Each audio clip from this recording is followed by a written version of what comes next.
Lunti ang paraiso sa bughaw na karagatan. May ilang nagsasabing ang mga isla ng New Zealand sa Dagat Pasipiko ang isa sa pinakamagandang bansa sa mundo.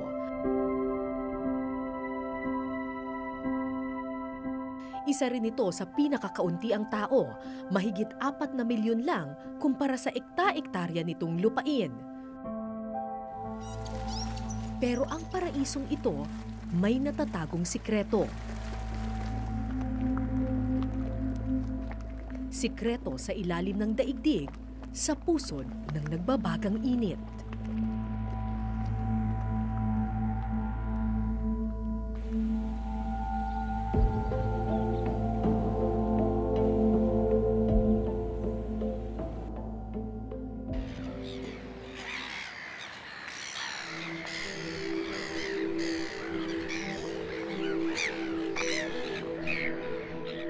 May isang syudad sa New Zealand kung saan nagbubuga ng kakaibang init ang ilalim ng lupa.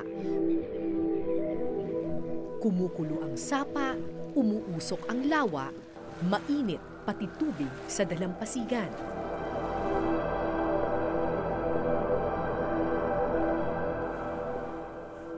Parang kumukulo. Hindi naman kumukulong tubig pero pwede ka magkape.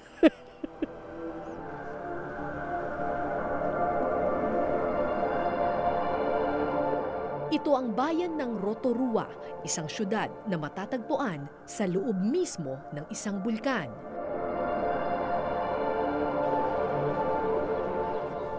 Sa Tepuya Geothermal Valley, daan-daang bisita ang nagtutungo para saksihan ang pagputok ng isa sa pinakamalaking geyser sa buong mundo.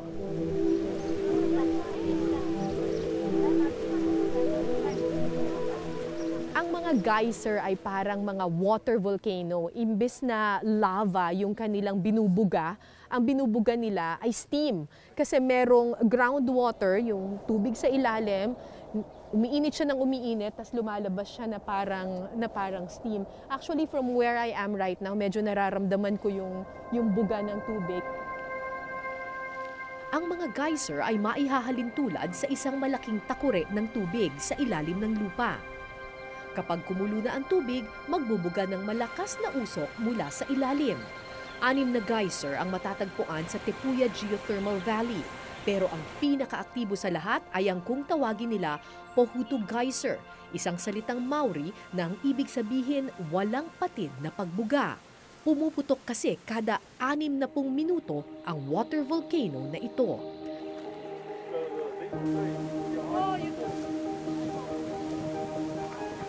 At maya-maya nga, nasaksihan na namin ang pagputok ng Pohutu.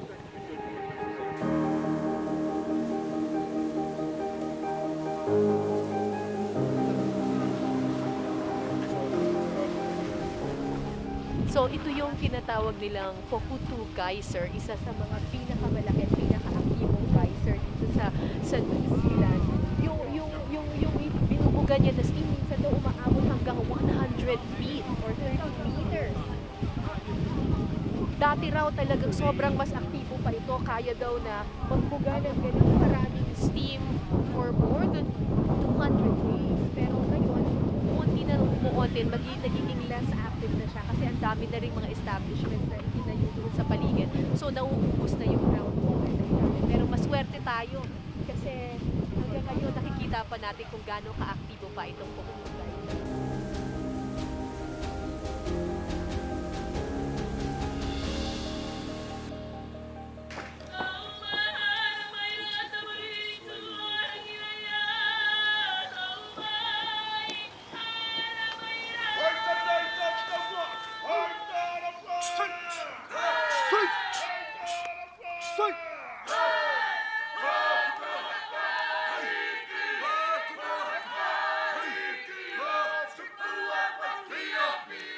Ang Tepuya Geothermal Valley ay dating tahanan ng mga katutubong Maori ng New Zealand.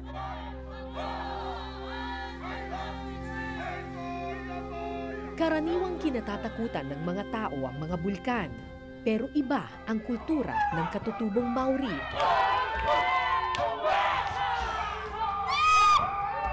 Para sa kanila, magkakaugnay ang lahat ng bagay sa mundo at ang kinatatakutang bulkan ay hindi sumpa, kundi isang biyaya. Ginagamit nilang gamot sa balat ang kumukulong putik.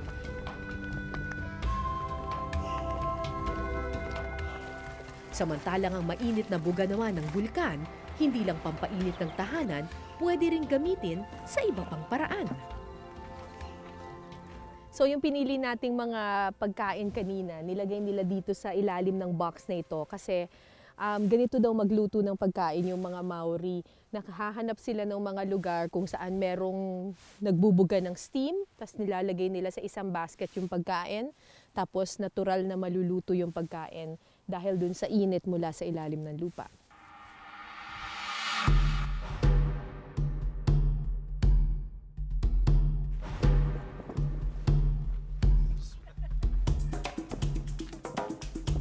Alright, ready to eat.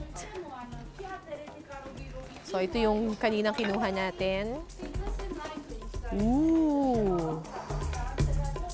Luto na. Oh, lambot oh.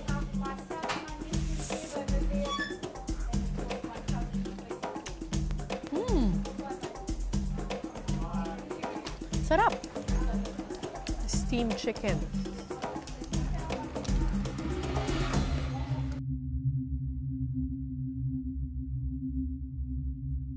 Pero hindi lang geysers ang makikita sa Rotorua.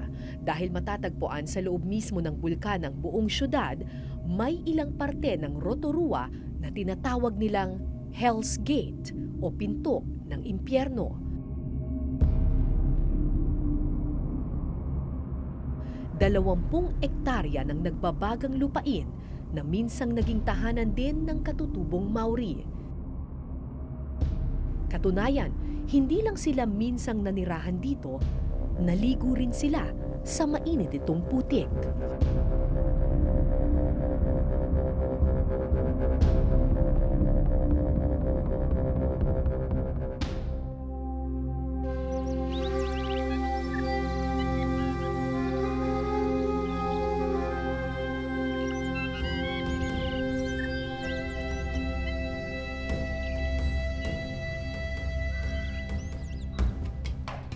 Matagal nang naninirahan sa bunganga ng bulkan ang mga katutubong Maori ng Rotorua, New Zealand. Simula 1300s, ginagamit na ng mga taga rito ang usok ng bulkan para pampainit sa kanilang mga tahanan. Ang mga kumukulong sapa at lawa naman, pinaniniwalaan nilang nakagagaling sa balat.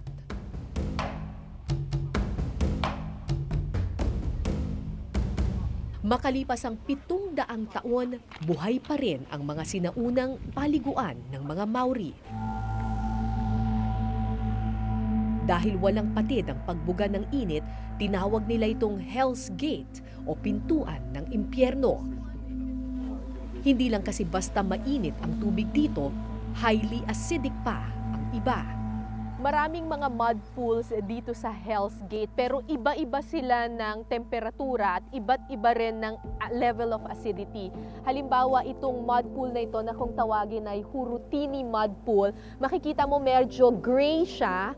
Ang temperature daw nito ay nasa 96 degrees Celsius. Mas mainit yung nandito, kung titingnan mo, mas maitim yung tubig, mas acidic din daw ito. Tingnan mo, kumukulo pa siya. 98 degrees Celsius ang temperature niyan. So malapit na sa boiling point. Hindi tayo maliligo dyan. Acidic ang marami sa mga tubig dito dahil punong-puno ito ng asupre o sulfur. Pero hindi ito naging dahilan para iwasan ng mga katutubo ang lugar. Paniwala kasi nila, may pakinabang ang lahat ng bagay sa mundo. So what they do is they collect these waters, they dilute them, these acidic waters, and they dilute them, and then they put them on wounds because of the sulfur. So this is how they began to realize that sulfur was therapeutic and had health benefits. Pero bakit nga ba ganito ang lupa sa Rotorua? Paano nga ba nabuo ang syudad na ito? we're in a volcano, what we call a sunken volcano. And we're also sitting on top of a geothermal field. So we're inside a volcano. Yes, we The are. whole city is inside a volcano. All the hills that surround Rotorua are the outer walls of a volcanic caldera. Tulad ng Pilipinas, ang New Zealand ay matatagpuan sa Pacific Ring of Fire, isang malawak na rehiyon sa mundo kung saan pinakaaktibo ang mga bulkan. Dito nagaganap ang halos lahat ng lindol at ang pinakamalalakas na pagputok ng bulkan. Noong unang panahon, isang supervolcano ang matatagpuan sa Taupo region ng New Zealand. Supervolcano ang tawag sa mga bulkan na sa sobrang laki, naabot nito ang pinakamalakas na pagsabog sa kasaysayan, mahigit 1,000 beses na mas malakas kumpara sa karaniwang bulkan. Nang pumutok ang supervolcano sa Taupo, New Zealand, bumuo ito ng napakalaking crater o kaldera. Sa pagdaan ng panahon, napuno ng tubig at lupa ang kaldera at kalaunan tinayuan na ng siyudad, ang siyudad ng Rotorua. There are about 6 known supervolcanoes in the world. The largest, of course, is Yellowstone in America at 485 square kilometers. The next is Taupo at 435 square kilometers. Nakakatakot sa unang tingin ang usok na bumubuga sa Rotorua.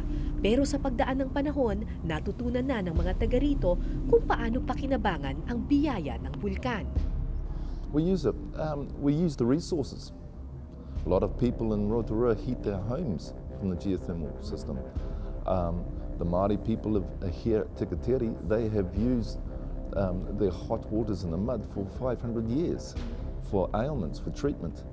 And you have the spas. Hell's Gate Tikateri here was opened in 1863 to the public for treatment. And people from all over the world came for treatment for arthritis, rheumatism, cirrhosis. So makikita ninyo itong sulfur bath na ito, itong particular pool na ito, makikita nyo ang pH niya ay 1. Ang normal na pH, yung neutral na pH is 7. So ito talagang highly acidic ito kasi 1 lang yung kanyang pH. Tapos yung heat niya ay 98 degrees Celsius. So ayaw mong maligo dyan. Pero ayon sa mga sa Maori culture, itong tubig dito, apparently, pwede mo siyang gamitin para ilagay mo sa iyong mga sugat or sa wounds. Tapos, gagaling yun kasi yung sulfur is a natural antiseptic.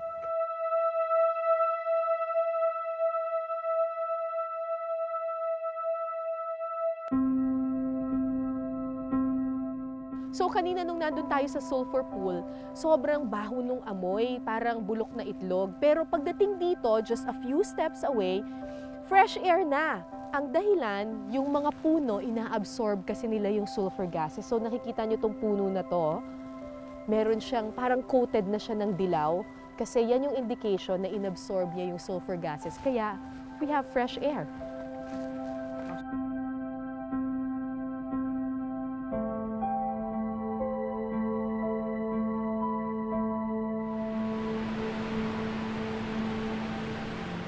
Bukod sa mga maiinit na sapa, pati waterfalls sa lugar na ito mainit rin. 40 degrees Celsius ang temperatura nito.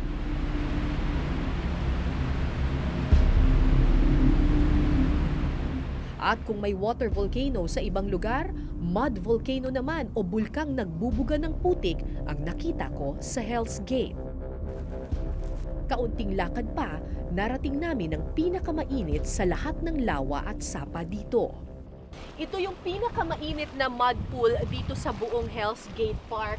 Nakikita ninyo yung bumubulwak na tubig na yan, 144 degrees Celsius yung init nitong pool na ito. Yung bumubulwak na tubig na yan, pwede yung umabot hanggang 3 meters ang taas. 11 iba't ibang sulfur at mud pools ang makikita sa loob ng 20 ektaryang Hell's Gate. Bawat isa may kanya-kanyang init at acidity. Bawal ang anumang pilak at alahas sa lugar. Mangingitim kasi ito gawa ng ibinubugang sulfur ng bulkan. So this one will tarnish. will go black. It will go black? The silver, white gold or silver will go black. Okay. If it does go black, we just put it in Coca-Cola overnight. Tago mo muna. That's my engagement ring. Kaya laking gulat ko nang biglang ayain ako ng aming guide na hawakan ng tubig sa isa sa mga sulfur pools. Here we go. Touch the waters. Is it hot? But it's boiling.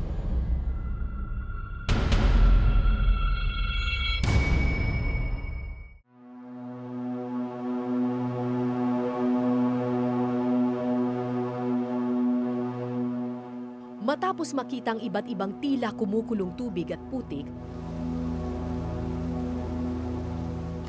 nag-alinlangan akong hawakan ng mud pool sa aking harapan. Here we go. Touch the waters. Is it hot? But it's boiling. It's not boiling, that's gas. Okay, okay. Okay, all those bubbles are gas. All right. All right. Okay. It's okay.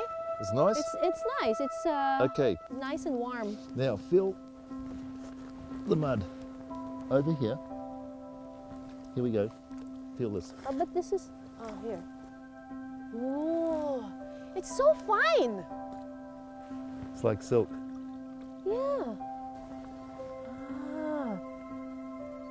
Sobrang lambot. It's so fine. Dahil walang patid ang buga ng init mula sa ilalim, naging pinong-pino ang putik sa Hell's Gate, Rotorua, New Zealand. Ang putik na ito na may asupre at iba't ibang mineral mula sa ilalim ng lupa ang ginagamit ng mga sinaunang Maori para pampaligo at panggamot sa balat.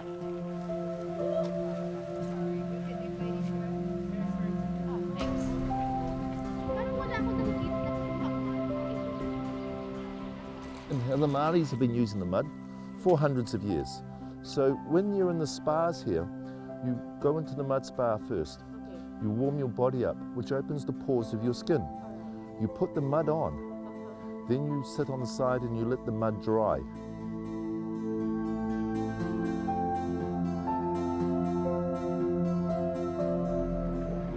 Yung unang babad, mainit talaga. Pero after a while, parang your body gets used to the heat. So parang ngayon, parang okay na lang, masarap na lang, very relaxing na lang yung init ng tubig.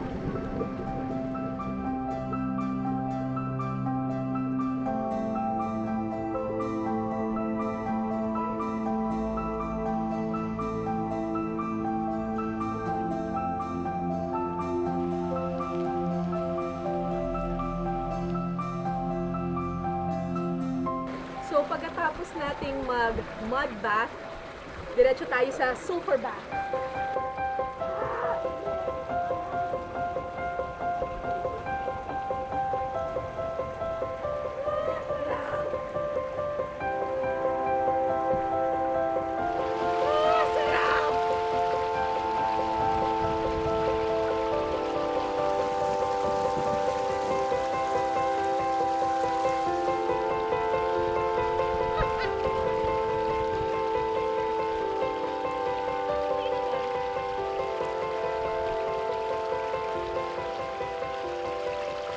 Masarap siya, mainit, pero medyo may amoy ng konti.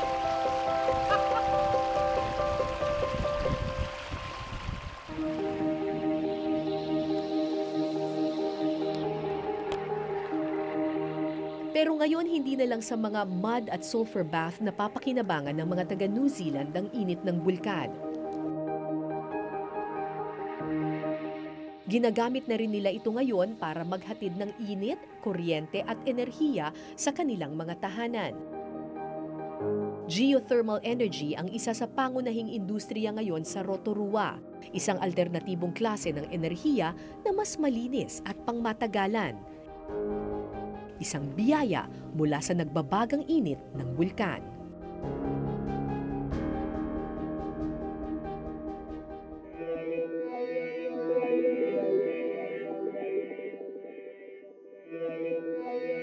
Marami na akong naakyat na bundok sa Pilipinas at iba't ibang bansa.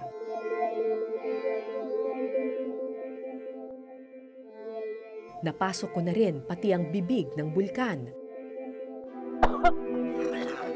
At halos masakal sa nakasusulasok nitong usok.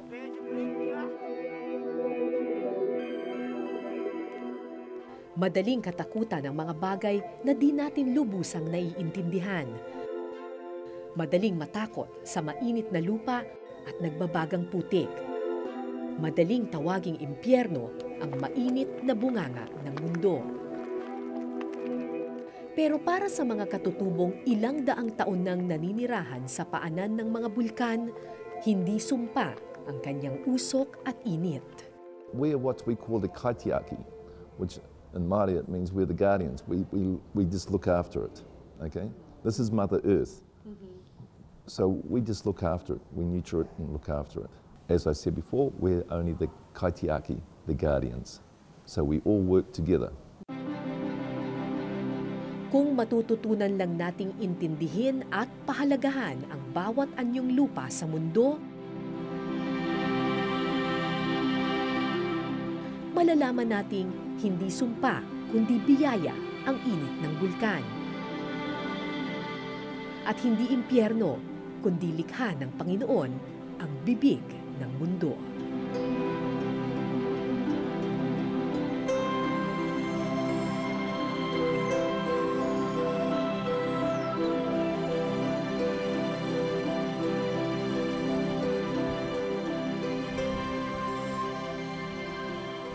Mula sa New Zealand, ako po si Cara David at ito po ang Eyewitness.